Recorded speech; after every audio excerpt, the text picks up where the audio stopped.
di artinya depending kesehatannya tentunya dari pihak puskesmas tentunya akan memberikan informasi kepada keluarga. Sekarang mungkin tidak tahu bahwa ini ada penyakit, tapi kalau kita bisa menggunakan bahasa mereka dahulu ada istilah pagebluk.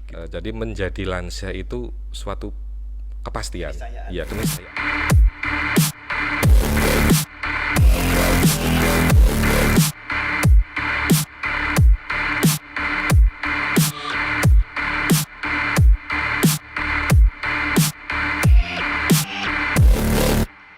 Bismillah, Assalamualaikum warahmatullahi wabarakatuh.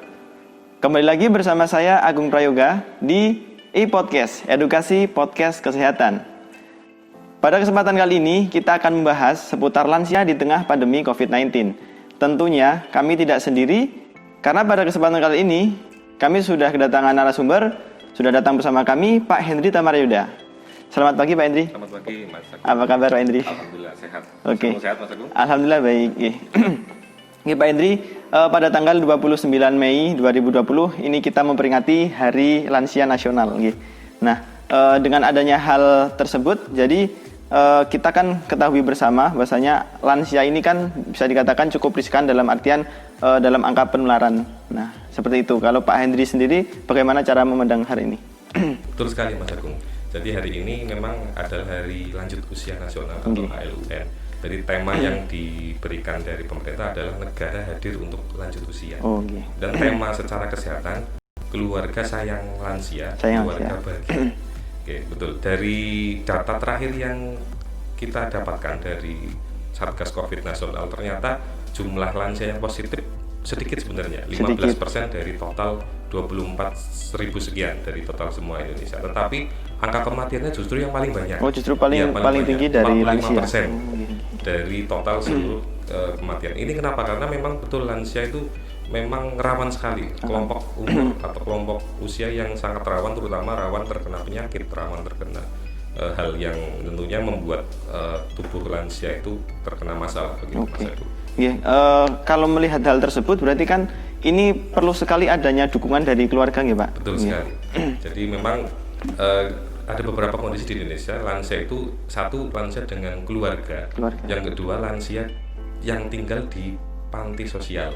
Nah yang ketiga lansia yang hidup sendiri. Nah itu yang nanti menjadi masalah adalah lansia yang hidup sendiri. Kalau lansia dengan keluarga kita pas atau kita bantu keluarganya atau kita tingkatkan pengetahuan keluarganya untuk menjaga lansianya. Kalau di panti sosial tentunya masih ada yang mengurus caregivernya, baik perawat ataupun baik dari tenaga sosialnya. Tapi bagi lansia yang tinggal sendiri, lah ini nanti pentingnya tetangga, pentingnya pihak desa, pentingnya perangkat nanti untuk membantu kesejahteraan atau membantu kemandirian lansia, terutama yang berada sendiri di rumah. Gitu, kalau melihat hal tersebut kan berarti ada ya beberapa persen lansia mungkin yang bisa digolongkan agak ya di pelosok terpencil. Nah jadi untuk hal yang selanjutnya ini yang wajib secara khusus untuk berperan aktif dalam menangani lansia ini siapa Pak? Tentunya yang paling mendasar adalah keluarga dulu. Dari keluarga. Setelah keluarga tentunya nanti pihak puskesmas yang paling tingkat pelayanan yang paling dasar kan puskesmas. Jadi nanti dari pihak puskesmas tentunya kalau kondisinya pandemi seperti ini biasanya sebulan sekali mungkin ada posyandu lansia. Sekarang di pending dulu. Jadi untuk mengatasi atau untuk mencegah penularan posyandu lansia sementara diberhentikan dulu. Nah tentunya lansia juga tidak boleh artinya depending kesehatannya tentunya dari pihak puskesmas tentunya akan memberikan informasi kepada keluarga tentang bagaimana pencegahan, bagaimana cuci tangan diajarkan kepada lansianya. Jadi tidak serta-merta pending semuanya, nanti lansianya juga jadi masalah nanti begitu Mas Agung. Kalau ini Pak, kini kan pastinya di tengah pandemi COVID-19 ini. Nah, sedangkan untuk cara kita menyampaikan tentunya kan ada klasifikasinya ternyata berbeda Pak dengan kita menyampaikan kepada remaja yang mungkin dalam artian sudah melek dengan informasi mungkin. Nah kalau untuk penyampaian terhadap lansia kan mungkin agak berbeda Pak. Betul sekali ya. Jadi di konsep keperawatan lansia jadi kita memberikan pelayanan itu ada istilah singkatan 3S. Jadi sabar, simpatik, servis. Okay. Mungkin Mas Agung juga masih ingat. Jadi tentunya kita harus memberikan informasi, harus sabar sekali ketika kita memberikan informasi, tidak hanya sekali dua kali langsung lansianya langsung paham, tapi memang harus berkali-kali, memang harus sabar. Kecuali kalau kita memberikan informasi kepada remaja, memberikan informasi kepada orang dewasa, satu kali memberikan informasi cuci tangan, mereka langsung paham. Tapi ketika kita memberikan informasi ke lansia, harus cuci tangan, menjauhi keramaian, itu harus memang benar-benar bersabar. Bisa jadi bisa saling, bahasa Jawanya nanti bisa bercucuan gitu. Tapi kita memang harus sabar. Artinya kita tidak boleh dengan merawat dengan tidak sabar atau dengan marah. Tentunya kita yang pertama adalah sabar. Dan simpatik dan tentunya kita bersimpati ketika kondisi lansianya bersedih, kita juga ikut merasakan kesedihan. Kemudian servis pelayanan, artinya pelayanan yang kita berikan tentunya dari pihak keluarga, pelayanan semaksimal mungkin, sebisa mungkin memenuhi aktiviti daily living hidup lansia. Oke. Kalau terkait hal ini kan kita tentunya paham bahwasanya angka kematian lansia kan bisa dikatakan tertinggi. Nah, berarti ini ada sebuah urgensi di dalamnya ya Pak, ada sebuah urgensi. Jadi memang seberapa pentingkah kita untuk menyampaikan hal tersebut Pak? Kan mungkin kita, saya sendiri ya, saya menganalisa sendiri terhadap mungkin ada beberapa keluarga saya juga bisa digolongkan lansia, dan saya tanyakan apakah paham dengan COVID-19. Sepertinya mereka tidak paham tapi enjoy saja gitu Pak. Ya, nah di sini betul peran keluarga, terutama yang paling dekat kan keluarga ya Mas ya. Jadi peran keluarga untuk memberikan edukasi pengetahuan kepada lansia, tentunya di era sekarang. Kalau bahasa lansia sekarang mungkin tidak tahu bahwa ini ada penyakit. Tapi kalau kita bisa menggunakan bahasa mereka dahulu, ada istilah pagebluk gitu. Jadi, sekarang ada pagebluk, jadi Simbah tidak boleh kemana-mana dulu. Jadi lebih ke penggunaan bahasa yang pendekatan bahasa. Ya tentunya kalau istilah zaman dulu memang ternyata ada pagebluk. Jadi pagebluk itu semacam kondisi yang banyak penyakit. Jadi mereka malah lebih paham dengan bahasa-bahasa seperti itu.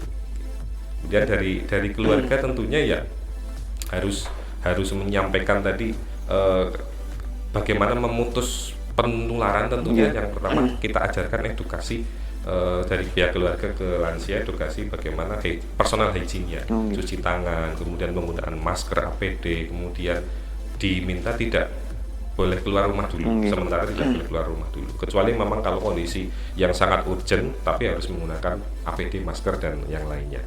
Kemudian tidak boleh mengikuti keramaian atau menjauhi keramaian dulu. Jangan ke pasar dulu. Kemudian mungkin kalau lansianya suka berkumpul arisan ya, sementara di rumah dulu. Kemudian tunda periksa, artinya menunda bagaimana nanti lansia misalnya dia memang kepingin periksa kesehatan ke puskesmas, ya itu ditunda dulu. Kalau memang betul-betul urgent baru diantarkan oleh keluarga. Jadi bagaimana nanti memang betul peran keluarga ini penting untuk memutus mata rantai penularan COVID-19. Kalau melihat hal ini berarti ini kan kalau untuk COVID-19 ini kan ada tanda dan gejala. Nah ini untuk dari keluarga untuk lebih memaksimalkan menyiasati bahwasanya mungkin ini sedikit ada tanda gejala, mungkin apakah sedikit berbeda Pak? Kalau untuk lansia konsep sebenarnya sama kan nanti kalau secara lansia, terutama lansia yang mempunyai penyakit penyertanya ini nanti akan menimbulkan gejala yang lebih parah gitu. Kalau secara teori dari konsep penyakit COVID ini memang sama.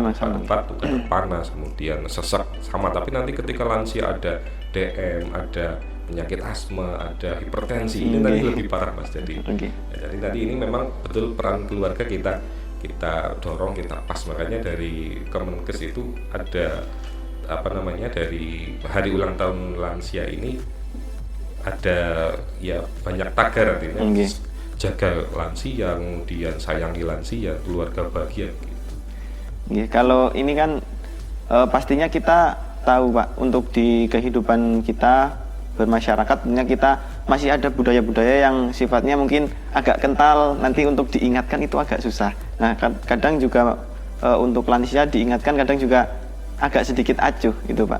Jadi untuk baiknya dari kita sendiri itu bagaimana? Ya jelas memang kondisi lansia berbeda-beda. Memang nanti ada yang memang kondisinya lansia seperti tadi acuh, kemudian ada yang memang begitu diberikan informasi pengetahuan manut, Langsung pakai masker, langsung berdiam diri di rumah.